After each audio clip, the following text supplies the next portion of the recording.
Oremos mais uma vez. Nosso Deus e Pai, te louvamos por aquilo que cantamos, pela confiança que temos no Senhor. É bom saber que de nós mesmos somos nada, mas o Senhor em nós faz com que sejamos tudo quanto ao necessário nesta terra. Obrigado a Deus pela oportunidade que temos de expressar o nosso amor, a nossa fé, expressar aquilo que sentimos acerca do Senhor e de nós mesmos. Agora pedimos para que o Senhor fale ao nosso coração. Até este momento, o Senhor ouviu aquilo que tínhamos a dizer, por meio da oração e por meio da música.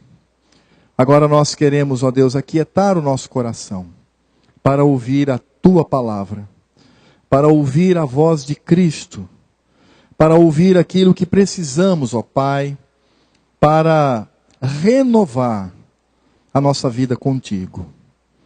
Por isto fala, Senhor, ao nosso coração, de todos, ó Deus, que estão aqui, desde as crianças até aos idosos, que todos nós ouçamos a Tua palavra, em nome de Jesus. Amém. Os professores, por favor.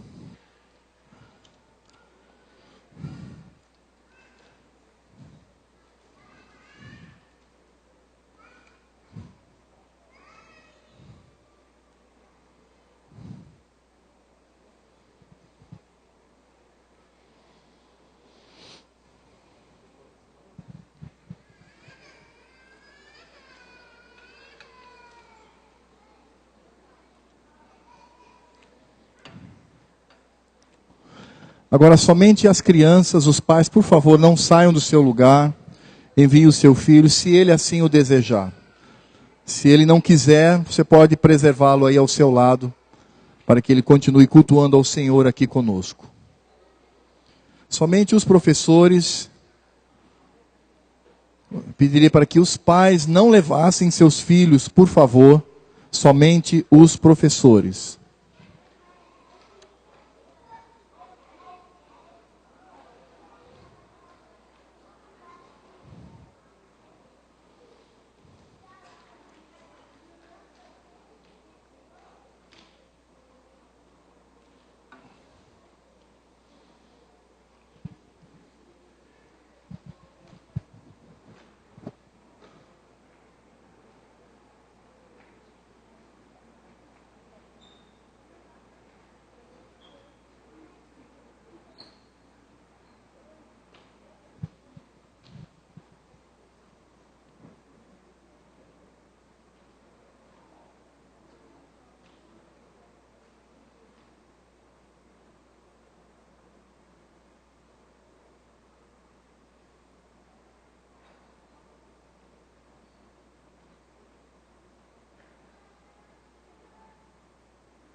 Impressionante, né, irmãos? Às vezes as crianças querem ficar conosco aqui no culto e a gente separa. Eu acho que a gente precisaria pensar um pouquinho também nesse aspecto. Vamos abrir a palavra do Senhor em Filipenses capítulo 1. A gente vai fazer a leitura do verso 3 até o verso número 8. Filipenses capítulo 1, do verso 3 até o verso número 8. Nós estamos, pela graça de Deus, expondo essa carta tão magnífica quanto ao nosso aprendizado, quanto à visão que devemos ter da vida com Deus. E hoje nós vamos então pegar esta primeira parte, vimos a introdução, e agora esta primeira parte do apóstolo Paulo, que está no capítulo 1, de 3 a 8. E diz assim a palavra do Senhor. Vamos ler todos juntos, a uma só voz, do verso 3 ao verso 8, vamos lá, compassadamente, leiamos o texto sagrado. Dou graças ao meu Deus por tudo que recordo de vós, fazendo sempre com alegria súplicas por todos vós, em todas as minhas orações, pela vossa cooperação no Evangelho, desde o primeiro dia até agora. Estou plenamente certo de que aquele que começou boa obra em vós, há de completá-la até ao dia de Cristo Jesus. Aliás, é justo que eu assim pense de todos vós, porque vos trago no coração, seja nas minhas algemas, seja na defesa e confirmação do Evangelho, pois todos sois participantes da graça comigo. Pois minha testemunha é Deus, da saudade que tenho de todos vós, na terna misericórdia de Cristo Jesus. Nós estamos diante da introdução da atuação do crente neste mundo. Ou seja, para que nós estejamos seguros, nós precisamos agir. Nós precisamos, na própria linguagem do apóstolo, desenvolver a salvação com temor e tremor. Nós precisamos demonstrar fidelidade ao Senhor. E quando Paulo, então, ele trata sobre esse aspecto da ação do crente, ou seja, nós temos estabilidade, porque nós possuímos a palavra do Senhor, e nós possuímos a lei de Deus, e devemos então cumpri-la. Nós vamos perceber que Paulo ele traz aqui alguns aspectos da atuação do crente. E os aspectos que Paulo traz aqui é comunitário. Ele não está falando especificamente para o indivíduo, mas na palavra do apóstolo nós vamos perceber aqui a ação comunitária. Irmãos, isso é muito importante para nós, porque nós vivemos hoje uma época muito difícil.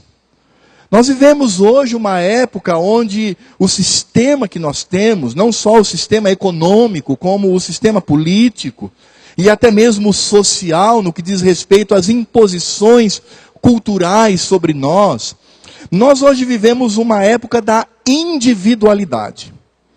Então eu tenho a minha individualidade e ninguém tem nada a ver com isso. Eu tenho a minha privacidade e ninguém tem nada a ver com isto. Não estou dizendo aqui que em alguns momentos da nossa vida a privacidade não seja necessária, porque o próprio Senhor Jesus buscou isto. Agora é interessante pensar que quando Jesus buscou a privacidade, ele buscava a sua privacidade para ter um momento mais íntimo com Deus. Porque Jesus, ele vivia toda essa pujança da convivência social. Então é claro que nós precisamos sim de momentos reservados, mas por vezes nós exageramos. E quando percebemos a nossa vivência na igreja, nós vamos descobrir que embora estejamos aqui num grande grupo, possivelmente algumas pessoas estão vivendo a sua individualidade nesse momento. Não possui a visão de corpo de Cristo. Não possui a visão de reino. Aliás, nós temos vivido hoje um evangelho que também tem ensinado isto. Vocês percebem que até mesmo as últimas composições musicais que falam acerca da vida do crente para com Deus, você percebe que dificilmente você vai encontrar uma música cuja a primeira pessoa esteja no plural. Nós te amamos, nós te adoramos, é o teu corpo presente. Não, sempre é eu te amo, Senhor, eu te amo, Pai, eu quero ter uma vida contigo, sempre expressando essa individualidade. É claro que tais músicas falam dessa intimidade com Deus, mas de alguma forma elas também criam essa divisão. Por isso nós não conhecemos o nome de muitas pessoas na igreja. Por isso existem frequentadores de culto que chegam no início e antes de terminar ele vai embora, porque ele não quer ter contato com as pessoas. Ele quer ir embora, ir para casa e vivenciar a sua individualidade. E isso é algo muito difícil. E eu não quero dizer que eu também não tenha esse sentimento. Todos nós, incluindo este pregador, possuem este sentimento, o sentimento da individualidade.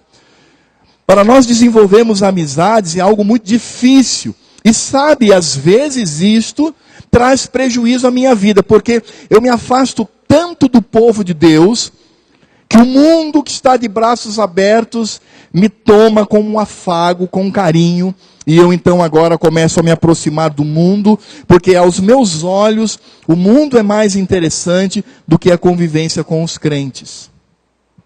De fato, conviver com os crentes não é fácil. É por isso que Paulo diz que nós devemos nos suportar, mas nos suportar em amor. Nós somos corpo de Cristo e precisamos viver esta mutualidade. E Paulo então, com relação a isto, quando ele fala dessa segurança, dessa estabilidade do crente, ele vai expressar exatamente isso. Nos versos 4 e 8, ele vai falar desta comunhão entre os crentes e também da oração que realizamos uns pelos outros. No verso 4, nós encontramos o apóstolo dizendo: fazendo sempre com alegria súplicas por todos vós em todas as minhas orações. E nós percebemos aqui que a preocupação do apóstolo Paulo é sustentar aquela igreja pela mão do Senhor através da oração. Paulo, ele ora por aquele povo. E vejam que Paulo, ele não está nem inserido ali naquela igreja. Paulo está preso. Possivelmente em Roma, ou em Cesareia, ou em outra região. Paulo está preso, está detido. Mas ele sempre lembra das igrejas, lembra dos irmãos, alguns até pelo nome. E ele tem toda a preocupação em orar por esses irmãos, demonstrando a mutualidade, esta comunhão que pode também se estabelecer na separação dos corpos. Porque isso demonstra preocupação. Nós muitas vezes com o nosso egoísmo, preocupamos-nos apenas conosco. Nós pensamos assim, bem, eu tenho que estar numa igreja, eu preciso ver o que essa igreja tem a oferecer. Eu preciso ver o que essa igreja tem para mim. E muitas vezes buscamos isso. Há pessoas que saem de casa para o culto pensando, bom, eu preciso ver se a pregação vai ser boa, se a liturgia vai ser interessante, porque eu quero me sentir bem, eu de alguma forma quero sair edificado. E nos esquecemos deste princípio da comunhão, da mutualidade, do corpo de Cristo. E isso é uma tragédia, irmãos. Porque às vezes nós temos irmãos que estão passando por necessidades e nós não nos importamos com isto. Até ficamos sabendo. Quando alguns participam da reunião de oração, nós temos aqui uma série de pedidos, que inclui irmãos da igreja. Mas eu oro ali formalmente, mas aquilo não me interessa. De repente eu descubro que um irmão está doente, não, eu vou orar por ele naquele sentido, mas aquilo não me interessa. Eu não visito, eu não estou ali com ele. Até porque algumas pessoas acreditam que a visitação é responsabilidade do pastor e do conselho. Eu não tenho que visitar. Eu tenho que reclamar quando não me visitam. Mas eu mesmo não tenho essa característica de visitar os irmãos, orar por eles, interceder pela vida de cada um. Daí eu pergunto, que estabilidade nós desejamos como crentes nesse sentido? Qual é a estabilidade que nós buscamos quando nós nos preocupamos apenas com o nosso próprio umbigo? O apóstolo Paulo, ele diz claramente aqui que com alegria ele suplicava por todos em sua oração ou nas suas orações. Por isso é importante nós entendermos que não basta apenas saudar o irmão à noite, dizendo boa noite meu irmão, como é que vai, tudo bem? Não basta apenas isto, mas eu preciso demonstrar o meu amor para com ele, e eu preciso demonstrar este amor por meio da oração. E talvez você diga assim, mas é impossível amar a todos. Não é. Porque depende muito da definição que você tem de amor. Porque muitas pessoas, elas confundem, ou melhor, elas restringem o amor a um sentimento. Então, eu amo o Sidney, então eu tenho mais proximidade com ele, mas eu não amo muito a Iramita. Então é muito, oi minha irmã, tudo bem, meio en passant, meio de longe. Mas não é esse o amor da palavra de Deus. O amor da palavra de Deus é entrega, é agir, é realizar algo para o favorecimento do meu próximo, mesmo que eu não o conheça. Quando o Senhor Jesus ele falou sobre isso, sobre o próximo, ele contou uma parábola que nós todos conhecemos. E Jesus, naquela parábola, ele deixou muito claramente qual destes amou, qual destes foi o próximo daquele pobre coitado que estava estendido no chão. E eles nem se conheciam. Ele era um transeunte, ele estava passando pela estrada, viu aquele homem naquela situação, se compadeceu daquela situação e agiu. Agora, me responda, será que aquele camarada que olhou, aquele samaritano que olhou aquele homem naquelas condições, amava, dizendo, nossa, é o Zeca, o meu amigo, como eu amo, rapaz, eu te amo muito, Zeca. O que aconteceu? Não, eu preciso fazer alguma coisa. Não, ele não conhecia. Mas ele amou com seus atos. Por isto é possível sim amar as pessoas neste amor da palavra de Deus. Porque amar é orar, amar é contribuir. Mesmo que eu não sinta nada do ponto de vista emocional. Mesmo que eu não morra de amores nesse conceito secular, nesse conceito do senso comum. Mesmo que eu não morra de amores, mas eu posso amá-lo com o amor da palavra de Deus. Por isso o apóstolo Paulo, que de fato amava aquela igreja, ele faz isto demonstrando, através do seu cuidado, orando por aqueles irmãos. E eu posso sim, diante de Deus e diante da igreja, demonstrar o meu amor quando eu oro, quando eu intercedo, quando eu me importo com alguém.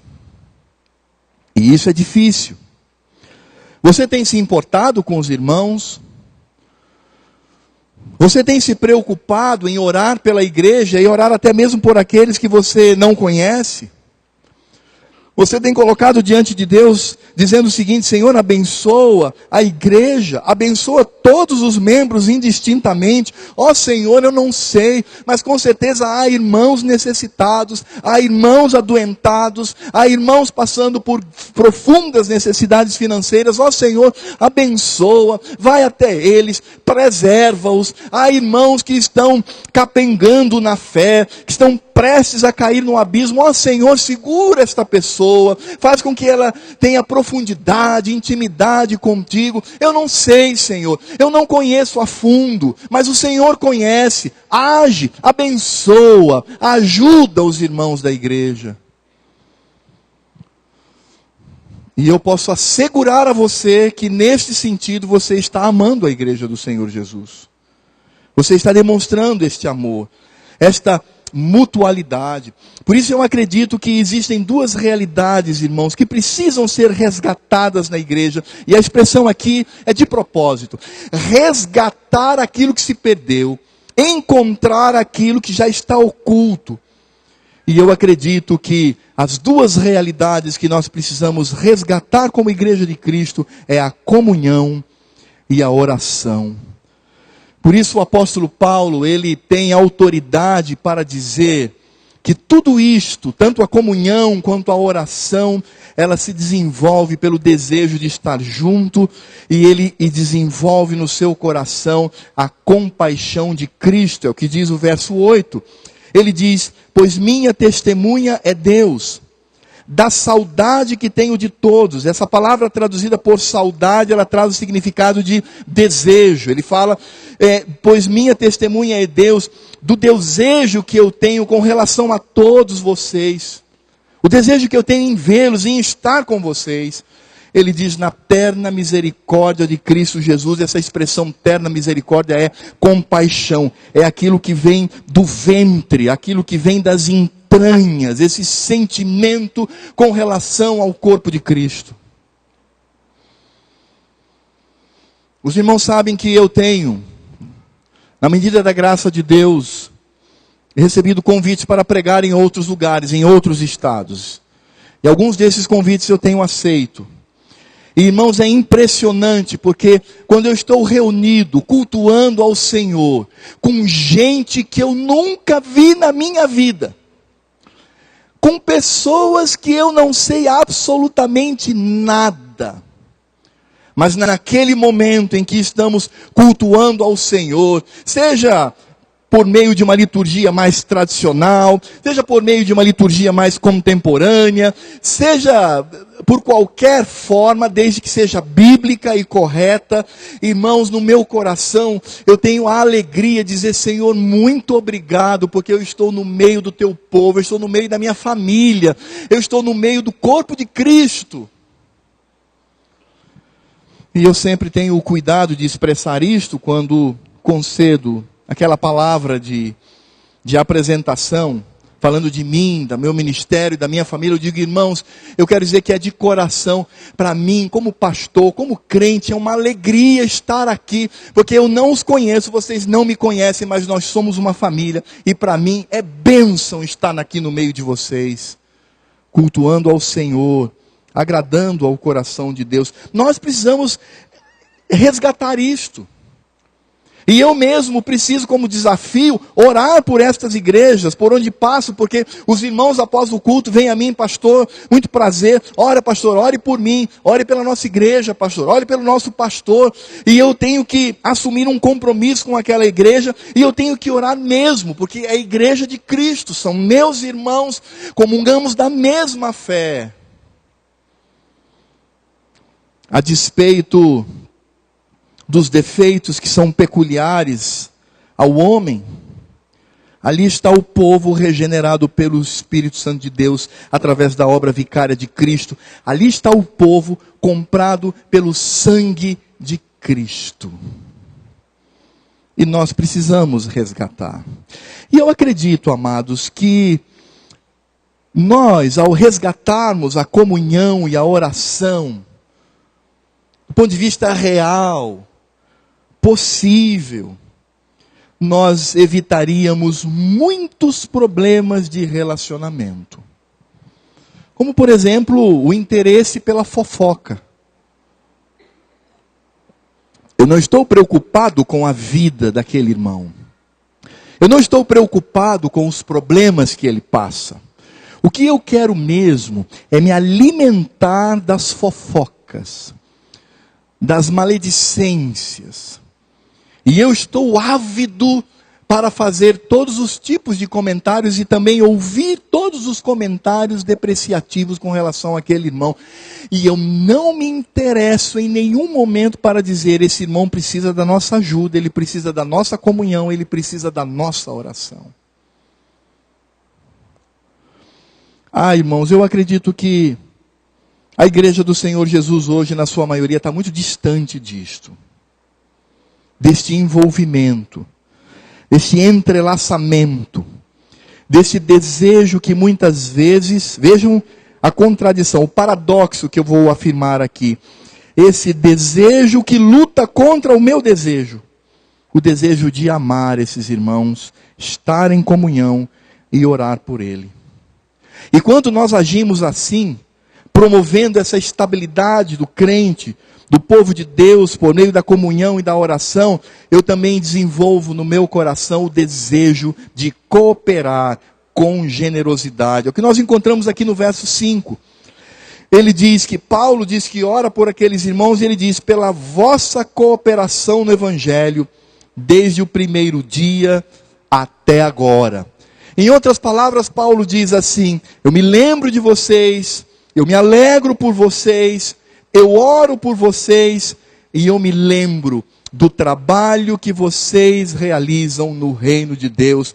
Porque, irmãos, o amor não se expressa apenas pela oração e pela comunhão, mas também na cooperação no reino de Deus. E eu preciso entender isto. Eu preciso trabalhar para que o reino de Deus progrida. Ou isso não nos interessa? Nós também vivemos uma época muito difícil. Esse mercantilismo teológico, onde as pessoas elas olham para Deus e olham para a igreja por aquilo que Deus e a igreja oferecem a ele. É somente isto. É isto que interessa. Alguns grupos até recrudescem. Eles aprofundam este erro, dizendo: venha para a nossa igreja, seus problemas vão acabar, todos os seus desejos serão realizados, você vai colocar a sua fé em ação, e certamente Deus é obrigado a cumprir as promessas, e nós começamos a olhar para a igreja por aquilo que ela nos oferece, e nos esquecemos que nós é que temos que olhar para o reino de Deus e perguntar ao Senhor: Pai, o que eu devo fazer para que o teu reino cresça neste mundo?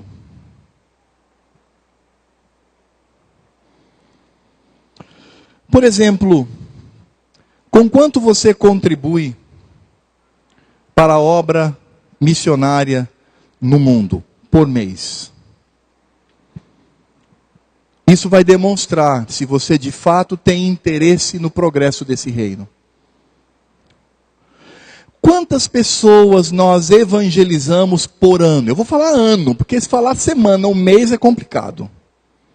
Vamos falar por ano. A quantas pessoas eu falo de Cristo?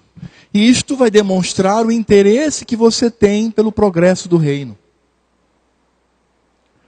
Qual é o trabalho efetivo que eu realizo para que os meus irmãos sejam edificados, sejam servidos como crentes na igreja? Que tipo de trabalho eu realizo? Isto também vai demonstrar o tamanho da preocupação que você tem com relação ao progresso desse reino. O apóstolo Paulo, ele fala desta cooperação generosa. E é interessante porque aquela igreja estava envolvida com o apóstolo Paulo em qualquer situação. Estavam distantes, mas estavam envolvidos. E nós sabemos que a igreja de Filipos era uma igreja que contribuía, inclusive, financeiramente com o apóstolo. É por isso que nós encontramos no verso 7, o apóstolo Paulo dizendo: aliás, é justo que eu assim pense de todos vós, porque vos trago no coração, seja nas minhas algemas, seja na defesa e confirmação do evangelho, ou seja, na minha liberdade. Paulo está dizendo, mesmo preso ou solto, pois todos sois participantes da graça comigo.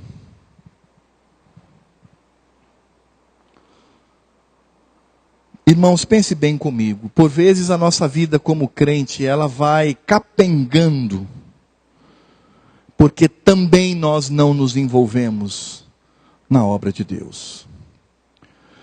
Nós nos tornamos religiosos. Aqueles que vão domingo à noite para o culto. Então pronto, esse é o vínculo máximo que eu tenho com o reino de Deus. Vou lá domingo, cumpro as minhas obrigações litúrgicas, vou para casa e tudo está resolvido. Você pode ser um religioso, mas você está longe de Deus e do seu reino. Responda no seu coração essa pergunta: você é crente? Sim ou não? Se a resposta for não, você precisa crer em Cristo para ser salvo. Se a sua resposta é eu não sei, você precisa de ajuda. Se a sua resposta é sim, então eu pergunto: qual tem sido o seu envolvimento no reino de Deus? Porque é exatamente isso que Paulo nos ensina. A nossa vida com Deus, ela é reconhecida, sim, irmãos, por meio de nosso envolvimento, nosso trabalho, o fruto que surge de nós. João Batista, quando olhou para aquela multidão, ele disse: vocês devem produzir fruto dignos de arrependimento. Sabe o que é fruto? É atitude, é gesto, é trabalho, é envolvimento com a obra.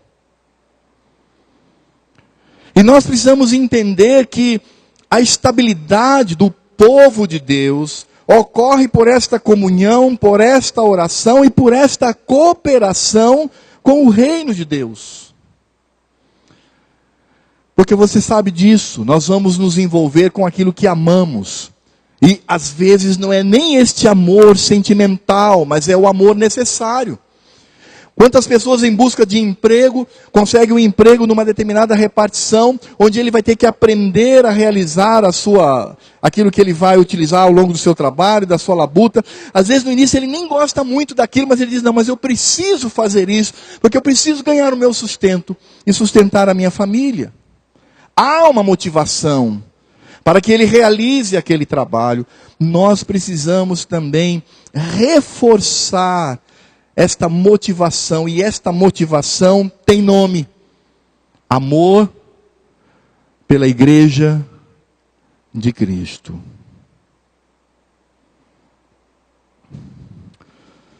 Às vezes amamos muito mais o nosso trabalho em si, que nos dá o dinheiro, ou o próprio dinheiro, ou as benesses deste mundo, que não é errado, mas nos esquecemos do reino de Deus.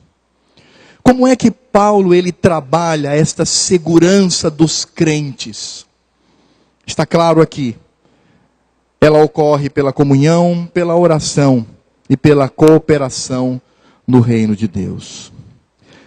Mas irmãos, quando nós ouvimos esta palavra, uma palavra desta ordem, não há quem não diga assim: Senhor, eu estou aquém daquilo que o Senhor deseja. De fato eu sou um pecador que precisa melhorar a vida, precisa melhorar a qualidade da fé, da atuação no teu reino. Eu preciso me desprender de tudo aquilo que atrapalha a minha cooperação, a minha comunhão, a minha oração com relação ao reino. Ou seja, nós, quando nos deparamos com isso, afirmamos: realmente de nós mesmos não podemos. Irmãos, eu quero dizer uma coisa para você. Esse teu sentimento é verdadeiro. É verdade pura. É por isso que quando ouvimos uma palavra desta, o nosso coração ele é incomodado, porque nós percebemos que de alguma forma estamos aquém daquilo que Deus deseja de nós. Porque nós somos falhos, nós somos pecadores. Nós somos incautos, somos poucos inteligentes para a obra de Deus. É por isso que quando nós olhamos para esta segurança, essa estabilidade do crente, e percebemos que ela deve acontecer por estes elementos que eu realizo na obra do Senhor, eu não posso me esquecer que a base, que a possibilidade, ela está na segurança divina, na graça do Senhor, nas misericórdias do Senhor. É por isso que Paulo, ao reconhecer todo este processo, ele inicia no verso 3, dizendo algo extremamente profundo, porque ele começa esta palavra com uma palavra tão linda. No verso 3 ele diz: dou graças ao meu Deus, por tudo que recordo de vós. Paulo não começa a sua sentença dizendo: dou graças a vocês que são tão trabalhadores, tão envolvidos na obra, tão santos, tão corretos. Não, mas Paulo ele inicia sua frase falando da sua participação e da participação daquela igreja, reconhecendo que toda gratidão é a Deus. Porque a nossa segurança não está em nós. A nossa estabilidade total não está nas atuações que realizamos no reino, porque, irmãos, por mais que trabalhemos no reino de Deus, sempre estaremos aquém do desejo de Deus. É por isso que essa estabilidade, ela vem do próprio Deus. O apóstolo Paulo, ao lembrar-se daqueles irmãos, ele agradece ao Senhor. Por isso nós precisamos entender que toda boa dádiva, tudo aquilo que é bom, não vem de nós, vem do Senhor. Olha só o que diz Tiago, capítulo 1, versos 17 e 18. Diz assim: toda boa dádiva e todo dom perfeito são lá do alto, descendo do Pai das luzes, em quem não pode existir variação ou sombra de mudança, pois segundo o seu querer, Ele nos gerou pela palavra da verdade, para que fôssemos como que primícias das suas criaturas. Tudo que é bom naquilo que eu realizo vem do Senhor, vem da graça de Deus.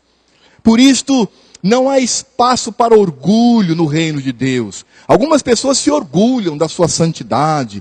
Algumas pessoas se orgulham do trabalho que fazem. Algumas pessoas dizem, eu sou tal. Eu não sou como José. Eu não sou como Maria. Eu não sou como Fernando. Eu não sou como Alfredo.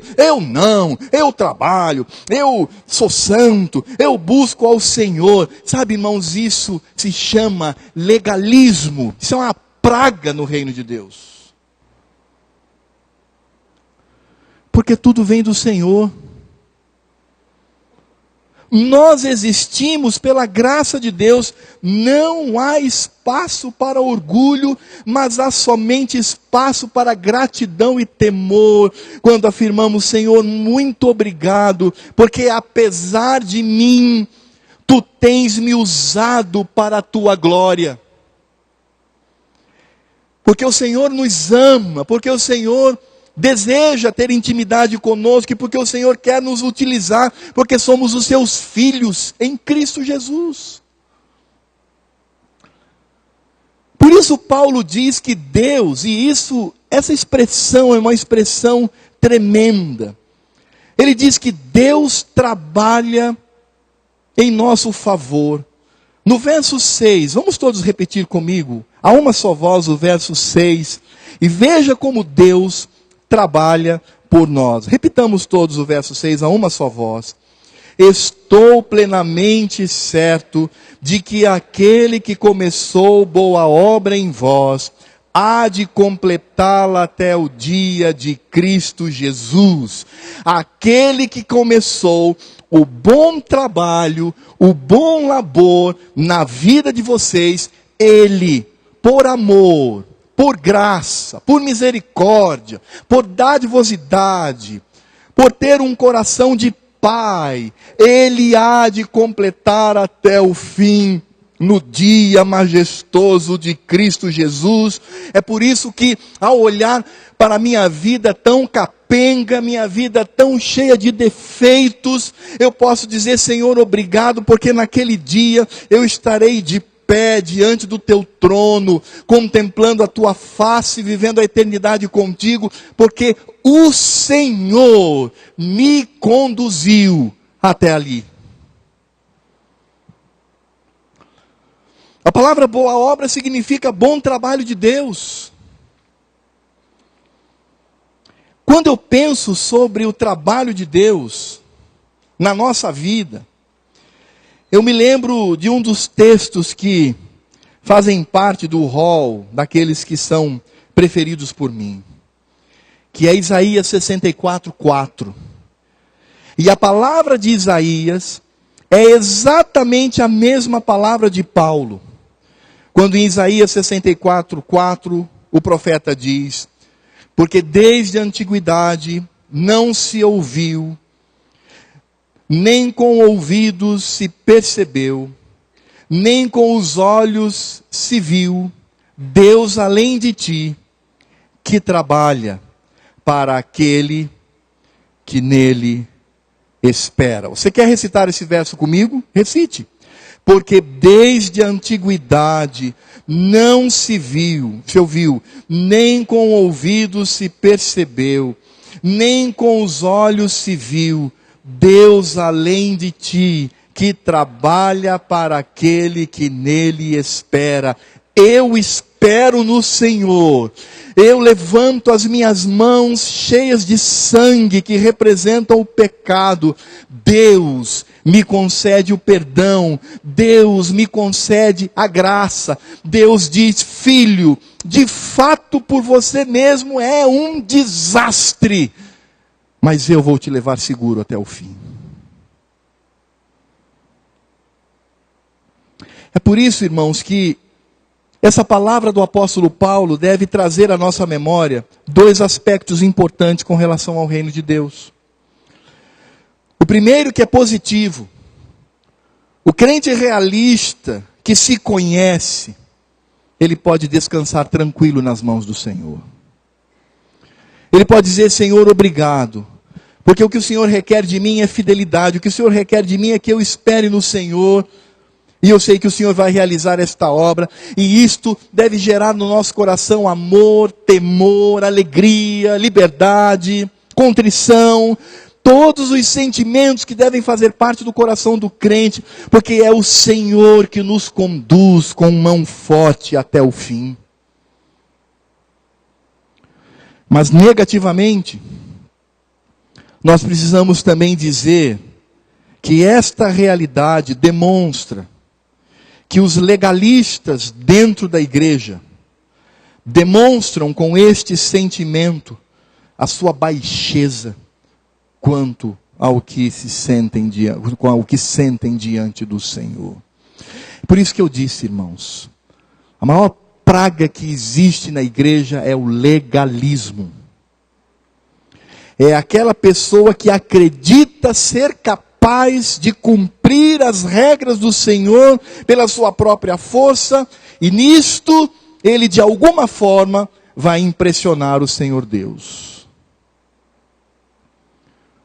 E nós precisamos ter muito cuidado com isto, porque somos ligeiros em apontar o dedo para outros, e isto porque nos esquecemos de que a obra em nós vem de Deus.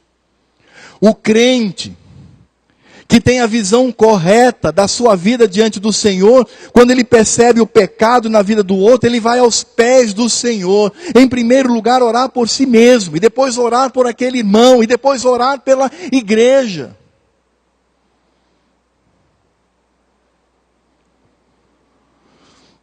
Eu tenho um sentimento no meu coração que é muito forte. Sempre que eu descubro que um colega meu de ministério, um pastor, apenas como exemplo, cai em adultério,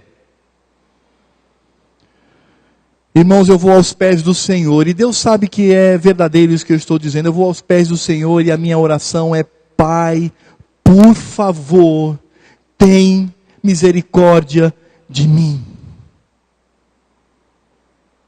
Me ajuda, Senhor. Porque eu não sou em mim mesmo melhor do que aquele meu colega, aquele meu irmão. E ele também, em si mesmo, não é pior do que eu. Por isso, Senhor, tem misericórdia, me segura pela mão, me conduz com segurança. Eu preciso do Senhor.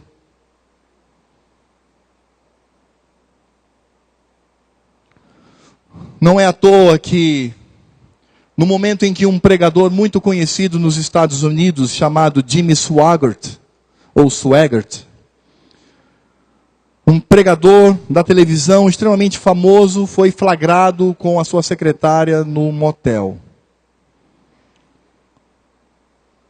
O pastor Billy Graham, ele passou 4h30 trancado num quarto em lágrimas, dizendo: Senhor, tem misericórdia da minha vida. Porque não há espaço para legalismo. Isso foi o que Jesus odiou e foi o que Jesus combateu. Nós vivemos unicamente pela graça do Senhor. É por isso que quando nós nos deparamos com Provérbios, no capítulo 18, verso 10, nós vamos descobrir qual é a nossa parte, qual é a parte de Deus em todo este processo. E a palavra do Senhor diz: torre forte é o nome do Senhor. Em outras palavras, Salomão está dizendo literalmente: torre forte é o nome de Javé, a qual o justo se acolhe e está seguro. É por isto, irmãos, que nós precisamos entender no nosso coração que por um lado nós somos mais que vencedores em Cristo Jesus, e por outro, que nós não fomos chamados para julgar, porque também somos pecadores, mas nós somos chamados para contribuir na obra do Senhor, a sermos propositivos nesse processo por meio da oração, da comunhão e da cooperação. Por isto eu só posso desenvolver as qualidades que Paulo menciona nessa estabilidade da minha ação, que vem pelo amor. Isso ocorre quando eu tenho a visão de quem sou e de quem Deus é. É por isso que Paulo, ele lança tudo na graça do Senhor, porque no verso 7 ele diz: aliás, é justo que assim eu pense de todos vós, porque vos trago no coração, seja nas minhas algemas, seja na minha defesa e confirmação do Evangelho. Agora repitam comigo o finalzinho do verso 7, todos a uma só voz, pela última vez, por favor. Pois todos sois participantes da graça comigo. É a graça de Deus. Você será vitorioso na sua vida espiritual. Vitória dita pelo Evangelho, não essa vitória que é trazida como mentira por certos movimentos evangélicos, mas a vitória no que diz respeito de estar lá com o Senhor, no dia de Cristo. Porque o apóstolo Paulo, inspirado pelo Espírito Santo, ele diz: estou plenamente certo de que aquele que começou boa obra em vós, há de completá-la até ao dia de Cristo Jesus. Por isso a nossa oração deve ser: Senhor, misericórdia sobre nós. Senhor, que eu seja bênção no teu reino. Você quer ser bênção no reino de Deus? Você quer participar deste processo que promove a segurança e a estabilidade dos crentes? Veja o que Deus faz por você e seja fiel naquilo que o Senhor deixou para que cumpríssemos. Curve a sua cabeça e vamos orar nesse instante. Vou convidar o André para vir aqui à frente. Vou pedir para que ele ore. E eu gostaria que o André agradecesse a Deus por esta visão tão perfeita do Evangelho. A minha fidelidade que ocorre por causa da graça e da misericórdia de Deus. Porque erramos muito, mas Deus nos levanta com a sua graça e com a sua misericórdia. Senhor, nós te agradecemos por essa noite, agradecemos pela tua palavra, agradecemos sobretudo, Senhor, pela tua graça em nossas vidas.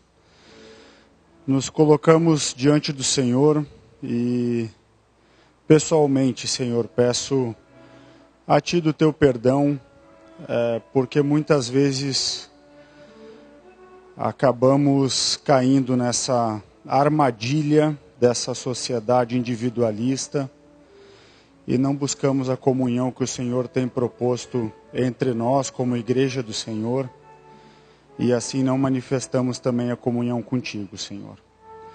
Mas nós te louvamos porque a tua palavra nos traz de volta, nos coloca mais uma vez no teu caminho, e por causa disso nós podemos celebrar com alegria o amor, a graça, a misericórdia do Senhor sobre nós, e assim vivermos juntos em amor e em comunhão, que é isso que o Senhor deseja para a sua igreja, Pai. Muito obrigado por tudo isso, em nome de Jesus. Amém. E que a graça do Senhor, que a santificação que vem através da redenção de Cristo,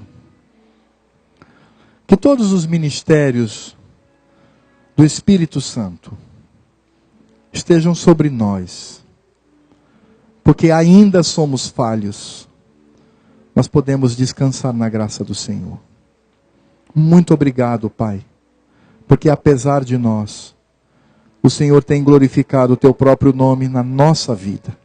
Por isso, abençoa-nos, a mim, ao missionário André, a todo o teu pequenino rebanho aqui reunido nesta noite, o teu corpo, o corpo de Cristo, nossos irmãos, nossa família na fé, bem como a todos os nossos irmãos, a toda a nossa família da fé, espalhada neste mundo, que manifesta a tua graça e a tua misericórdia, hoje e sempre.